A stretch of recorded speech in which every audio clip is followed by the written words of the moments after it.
उसको मैं नाक, मुंह, कान, हाथ, पैर ने मुझे एक अच्छा सा बदन दिया है। आँख, कान, नाक, मुंह, हाथ, पैर हर हिस्सा बड़े काम का है। नाक, मुंह, हाथ, अल्लाह ने मुझे एक अच्छा सा बदन दिया है।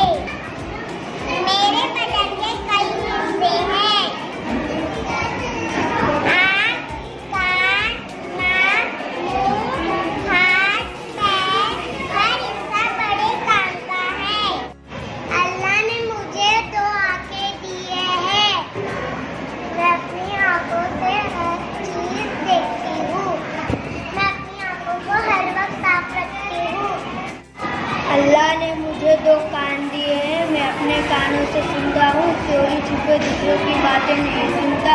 मैं अपने कानों को हमेशा मैल कुचैल से साफ रखता हूँ।